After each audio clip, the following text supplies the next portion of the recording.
कविता सिंह जी, आप नगर उपाध्यक्ष हैं जनपद मिर्जापुर की, भारतीय जनता पार्टी की।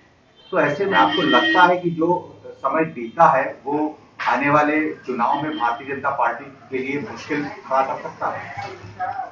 देखिए, सबसे पहले तो मैं ये कहना चाहती हूँ कि जो समय बीता है, वो इतनी बड़ी क्राइसिस, इतनी बड़ी महामारी, जो वैश्विक महामारी थी, जो कि एक भारत में ही नहीं वरन इसने पूरे विश्व को प्रभावित किया।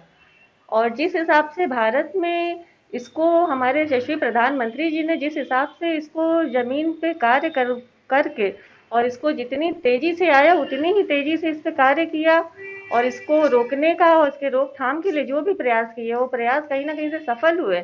और मुझे नहीं ऐसा लगता कि इस पिछले जो भी दौर में हुआ, जो भी पिछले महीनों में हुआ, जो भी इस वैश्विक महामारी की वजह से जो भी हुआ, उसका आने वाले चुनाव में भारतीय जनता पार्टी को कोई नुकसान उठाना पड़ेगा।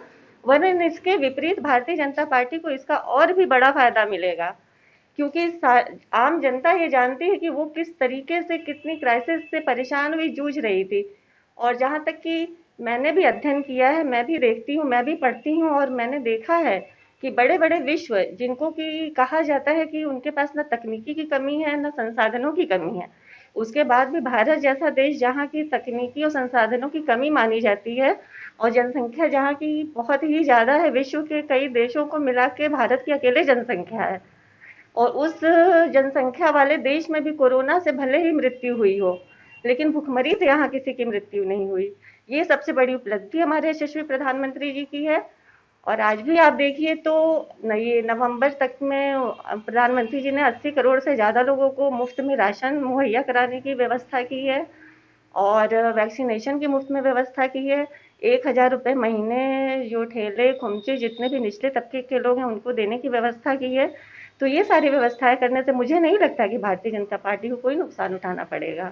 विपक्षी निरंतर जो है वैक्सीन को लेके तमाम भ्रांतियां भी फैलाते रहते हैं।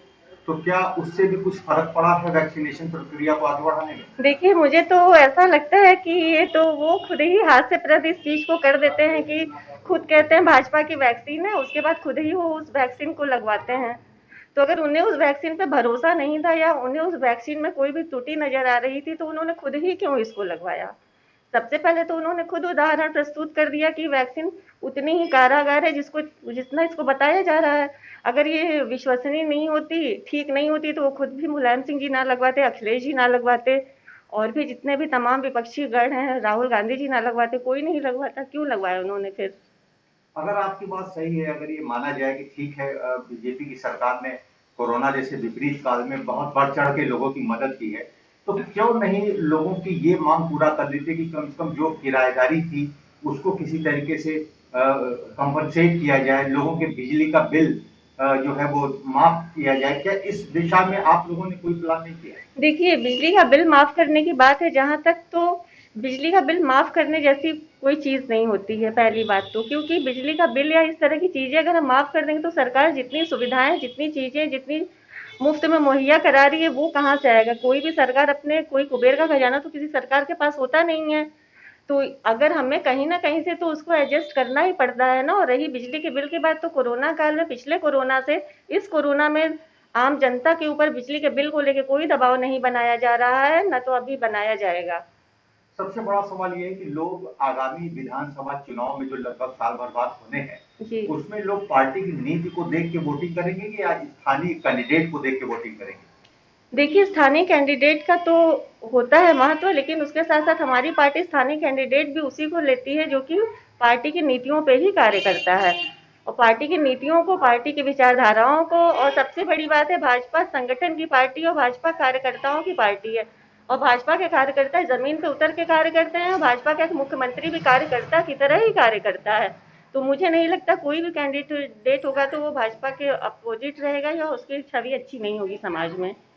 आपको क्या लगता है कि नगर में तमाम जो सड़कों की हालत है वो इतना खस्ता है, और तमाम जो व्यवस्थाएं हैं, भ्रष्टाचार पर लोग कहते हैं कि बिल्कुल चरम पर है, ये क्या असर नहीं डालेगा वोटरों के ऊपर? जी नहीं, बिल्कुल असर नहीं डालेगा, क्योंकि जो व्यवस्थाएं हमारी पिछले कई वर्षों से चरमराई हुई थी, उन व्यवस्थाओं को कम करने के लिए, उनको ठीक करने के लिए, व्यवस्थित करने के लिए, दुरुस्त करने के लिए समय चाहिए होता है। और आप हाईवेज पे जाके देखिए, वो औराई की रोड आप देखिए, बनारस से मिर्जापुर वाली रोड देखिए, वो रोड पहले कैसी थी, मतलब बनारस जाने के नाम पे ही रूह कांप जाती थी लोगों को। आज देखिए वो रोड कैसी हो गई, मिर्जापुर में तमाम जगह विंध्याचल वाली रोड देखिए कितनी बढ़िया बन गई है।